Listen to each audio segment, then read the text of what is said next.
नमस्कार फ्रेंड। तो आज हम शुरुआत करेंगे अकाउंट्स के अंदर, तो जिसमें आपका टैली भी कवर हो जाएगा। टैली में आपने देखा होगा कि जनरल एंट्री में जो क्वेश्चन होते हैं हमें जनरल एंट्री के अकॉर्डिंग हमें सॉल्व करने पड़ते हैं, तो आपके ये टैली में भी काम आएंगे। यदि आप 11th कर रहे हैं तो 11th में भी आपकी जो भी जनरल एंट्रीज हैं वो आपकी इसमें क्लियर हो जाएंगी। तो चलिए देखते हैं इसमें रूल क्या होता है हमारा जनरल एंट्री का। तो सबसे पहला हमारा जो रूल है वो हम असेट्स का रूल क्लियर करेंगे। तो सबसे पहले आपको पता होना चाहिए जो हमारी असेट्स होती है वो 2 टाइप की मानी जाती है। एक होती है करंट असेट्स और दूसरी होती है हमारी फिक्स असेट्स, ठीक है, जिसको हम बोलते हैं non current assets.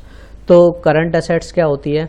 Convert into cash with in 1 year, मतलब वो असेट जो 1 साल के अंदर अंदर क्या होता है वो कैश में कन्वर्ट हो जाती है, या फिर उसको हम कैश में कन्वर्ट कर सकते हैं 1 साल के अंदर अंदर।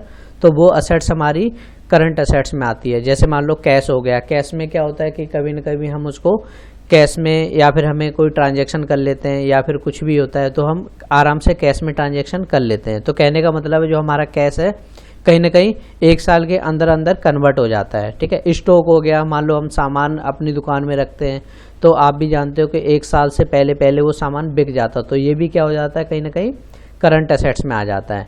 तो ऐसी बैंक हो गया, मान लो सपोज करो आज आपकी बैंक में 20,000 रुपीज़ ऐड हैं, हो सकता है नेक्स्ट मंथ आपके में और भी बढ़ जाए या फिर कम हो जाए। तो क्या होता है ये वो असेट्स जो 1 साल के अंदर अंदर कम ज़्यादा होती रहती है, तो उसको हम किस में लेते हैं? इस कैटेगरी में, जिसे हम बोलते हैं करंट असेट्स। फिक्स असेट्स वो होती है जो लंबे समय तक चलती है। जैसे आप यहाँ पे देख सकते हो not convert into cash with in 1 year, मतलब वो असेट्स जो 1 साल के अंदर अंदर कैश में कन्वर्ट नहीं होती है। जैसे हम बिल्डिंग खरीदते हैं तो हम क्या करते हैं, इसको 1 साल के अंदर अंदर थोड़ा ना बेचते हैं, उसको लंबे समय तक हम क्या करते हैं उसका यूज़ करते हैं। तो ये क्या हो जाती है हमारी फिक्स असेट्स में आ जाता है। और जैसे फर्नीचर हो गया, चेयर हो गया, गेट हो गए हमारे, तो कार हो गई, व्हीकल हो गया, तो इस टाइप की सारी असेट्स हमारी फिक्स असेट्स के अंदर आ जाती है। तो चलिए और भी देखते हैं इसके अंदर और भी क्या है। तो सबसे पहले हम बात करते हैं असेट्स के रूल की। तो हमारा जो रूल होता है असेट्स का इस तरीके से होता है। कुछ लोग अलग तरीके से कराते हैं, जैसे जो आया डेबिट कर दो, जो गया क्रेडिट कर दो, बट ये क्या है एक रट्टाफिकेशन हो जाता है। तो इसमें आप सिर्फ उसको रट्टा मार रहे हो। तो अगर आप उसका बेसिक क्लियर कर लोगे तो क्या हो जाएगा, आपकी जो भी जनरल एंट्रीज आप करोगे तो आप आराम से उसको कर सकते हो। तो सबसे पहले हम बात कर रहे हैं असेट्स के रूल की। तो हमारा जो असेट्स का रूल कहता है कि अगर हमारे पास कोई भी असेट्स बढ़ रही है तो हम क्या करेंगे, उसको डेबिट करेंगे। तो हम क्या करेंगे, उसको डेबिट करेंगे। यदि हमारी कोई असेट्स है अगर वो कम हो रही है तो हम उसको क्या करेंगे, क्रेडिट करेंगे। तो ये हमारा रूल कहता है। जो हमारी जनरल एंट्री का रूल होता है वो हमारा ये रूल होता है कि हमेशा डेबिट वाला ऊपर आता है, देन क्रेडिट वाला आता है, और क्रेडिट को हम 2 करके शो करते हैं, ठीक है। डेबिट को हम डेबिट करके शो करते हैं और क्रेडिट वाले को 2 करके शो करते हैं। और रूल होता है हमारा कि सबसे पहले डेबिट वाला आना है, फिर उसके बाद क्रेडिट वाला आएगा, ठीक है। तो असेट्स मैंने बता दिया आपको, जैसे कैश है, अगर सपोज करो आज मेरे पास 1,000 रुपये है, ठीक है, कल मेरे पास 2,000 हो जाते हैं, तो मेरी असेट्स क्या हो जाएगी, इंक्रीज हो जाएगी। तो उस केस में मुझे क्या करना पड़ेगा, मेरी जो भी कैश है मुझे उसको क्या करना पड़ेगा, डेबिट करना पड़ेगा। ठीक इसी प्रकार से अगर मान लो आज मेरे पास 1,000 रुपीज़ है, कल मेरे पास 500 हो जाते हैं या फिर कम हो जाते हैं, तो क्या हो गया, मेरे पास कैश चला गया, तो कैश हमारी क्या होती है, असेट्स होती है। तो कैश को हम क्या करेंगे, क्रेडिट कर देंगे इस चीज़ में, ठीक है। तो आई होप आपको रूल क्लियर हो गया होगा। तो चलिए देखते हैं इसके अंदर आगे क्या है। तो सबसे पहले बात करते हैं असेट्स के, असेट्स क्या होती हैं। तो आप देख पा रहे हो यहाँ पर ये हमारी सारी असेट्स होती है, जैसे कैश हो गया, बैंक हो गया, debtor, short term investment. Short term investment वो होती है जो छोटे समय के लिए अगर हम कहीं पे पैसे इन्वेस्ट करते हैं। डेटर वो होता है जिसको हमने उधार सामान बेचा और उससे हमें पैसे लेने हैं, तो वो हमारा डेटर के अंदर आ जाता है। अब जिससे पैसे लेने होते हैं वो हमारा क्या होता है, कहीं ना कहीं हमारा फ़ायदा ही होने वाला है, क्योंकि आज नहीं मिले कल तो देगा वो। तो हमारी जहाँ फ़ायदे वाली बात आ जाती है वहाँ पर हम असेट्स को लेते हैं। तो ये हमारी कहीं ना कहीं असेट्स में आ जाएगा। फिर आगे है अकाउंट रिसीवेबल, वो पैसा जो हमें रिसीव होने वाला है वो भी हमारी क्या हो जाएगी, असेट्स हो जाएगी। एक्रूड रेवेन्यू, एक्रूड रेवेन्यू वो होता है जो हमने क्या कर लिया है कि हमने कमा लिया है बट अभी मिला नहीं है, तो ये भी क्या है, हमने कमा तो लिया है, अभी नहीं दे रहा, बाद में देगा, तो ये भी क्या हो जाएगी, हमारी असेट्स मानी जाती है। रिसीवेबल ये आप समझ चुके हो यहाँ पर।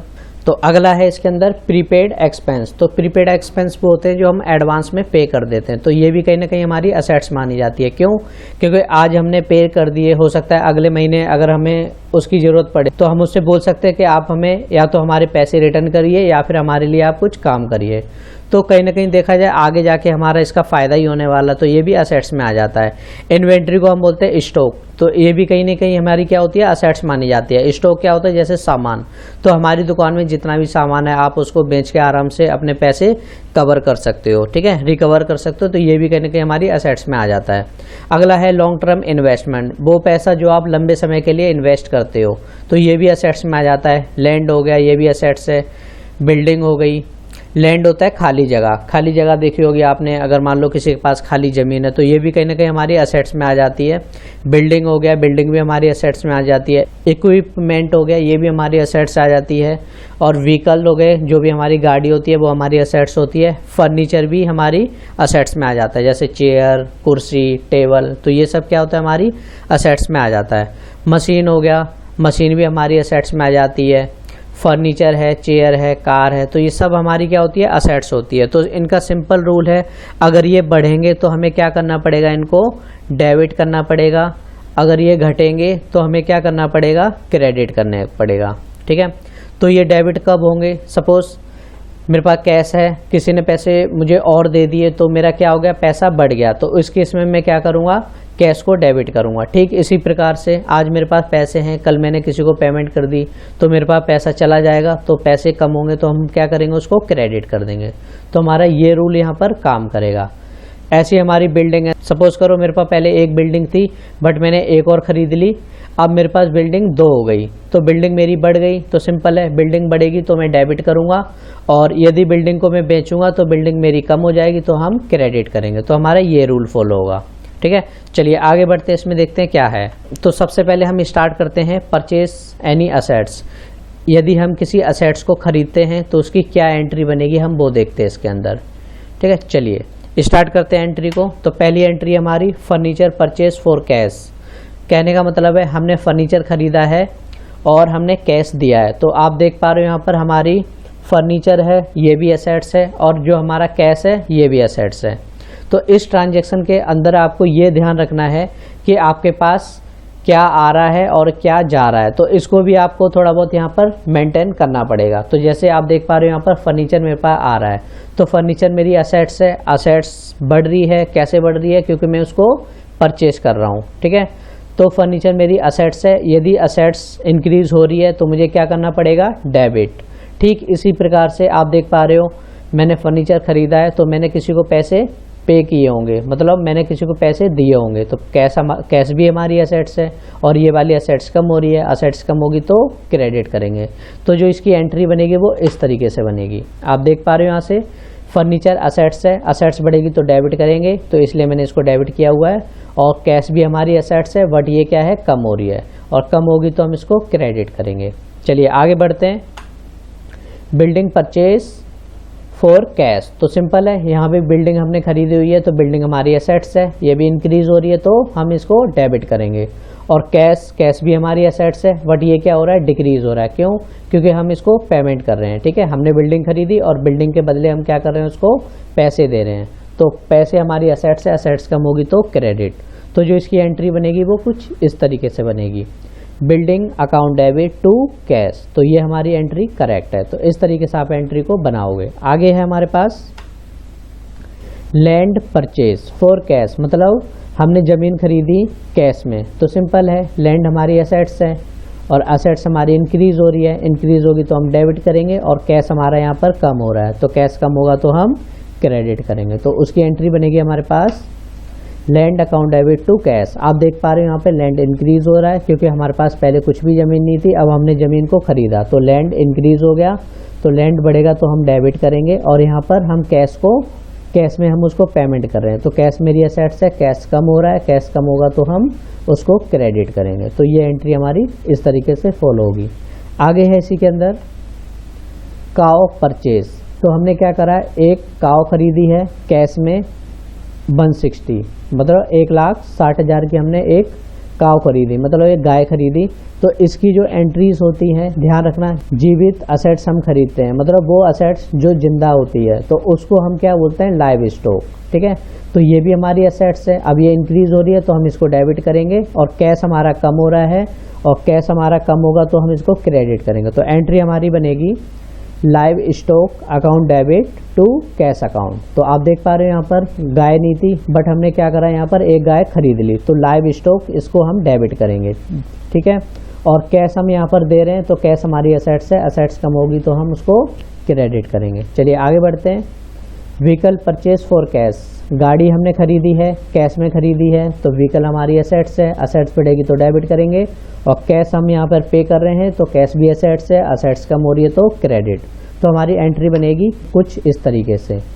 तो व्हीकल आप देख पा रहे हो यहाँ पर ये डेबिट करी है हमने, क्यों, क्योंकि ये इंक्रीज हो रही है, क्योंकि हम इसको परचेज कर रहे हैं, और यहाँ पर हमने पैसे दिए हुए हैं, तो पैसे हमारी असेट्स है, असेट्स कम होगी तो क्रेडिट। आगे बढ़ते हैं। चेयर परचेज, आपने चेयर खरीदी कैश में, तो हम क्या करेंगे, आप देख पा रहे हो यहाँ पे ये हमारी असेट्स है। ठीक है, तो असेट्स इंक्रीज हो रही है, असेट्स बढ़ेगी तो हम क्या करेंगे, डेबिट, और कैश में आपने खरीदी है तो पैसे दिए होंगे, पैसे कम होंगे तो क्रेडिट करोगे। तो इसकी एंट्री बनेगी कुछ इस तरीके से। तो chair account debit to cash, आप देख पा रहे हो यहाँ पर चेयर डेबिट हो रही है, क्यों, क्योंकि वो बढ़ रही है, और कैश क्रेडिट हो रहा है क्योंकि कैश कम हो रहा है। ठीक है, तो इस तरीके से हमारी ये एंट्री बनेगी। आगे है, चलिए अब हम देखते हैं इसमें सोल्ड की एंट्री। यदि हम किसी को सोल्ड करते हैं कोई असेट्स, तो किस तरीके से आप इसकी एंट्री करोगे। तो इसकी पहली एंट्री है बिल्डिंग सोल्ड फॉर कैश, हमने बिल्डिंग को बेच दिया और उसके बदले हमें उससे पैसे मिले। तो पैसे हमारी, सबसे पहले हमें देखना है हमारे पास क्या आया है, तो हमारे पास क्या आया है, कैश आया है, तो कैश हमारी असेट्स है, असेट्स डेबिट हो रही है तो हम इसको डेबिट करेंगे, और बिल्डिंग हमारे से चली गई है तो बिल्डिंग हमारी क्या हो जाएगी, क्रेडिट हो जाएगी। तो यहाँ पर आप देख पा रहे हो हमने बिल्डिंग बेची और हमें उससे कैश मिला है, तो कैश हमारी असेट्स है, और कैश को हम डेबिट करेंगे, और बिल्डिंग यहाँ से हमारे पास चली गई है क्योंकि हमने सोल्ड कर दी है बिल्डिंग, तो बिल्डिंग हमारे पास कम हो गई, बिल्डिंग कम होगी तो हम क्या करेंगे, उसको क्रेडिट करेंगे। तो हमारी जो एंट्री बनेगी वो कुछ इस तरीके से बनेगी। आप देख पा रहे हो यहाँ पर कैश हमारा डेबिट हो रहा है, क्यों, क्योंकि हमने बिल्डिंग बेची और हमारे पास पैसा आ रहा है, तो पैसे को मैंने डेबिट किया, और कैश हमारा, बिल्डिंग हमारी कम हो रही है, और बिल्डिंग कम होगी तो हम उसको क्रेडिट करेंगे। तो ये एंट्री हमारी कुछ इस तरीके से बनेगी। आगे है इसके अंदर लैंड सोल्ड, हमने ज़मीन बेची कैश में, तो हमारे पास पैसा आएगा तो हम पैसे को डेबिट करेंगे, और लैंड हमारी असेट्स है, असेट्स कम हो रही है तो हम क्रेडिट। तो आप देख पा रहे हो कैश भी असेट्स है, कैश बढ़ रही है तो हम डेबिट करेंगे, और लैंड हम क्या कर रहे हैं, उसको बेच रहे हैं, और लैंड कम होगी तो हम क्रेडिट करेंगे। तो उसकी एंट्री कुछ इस तरीके से बनेगी।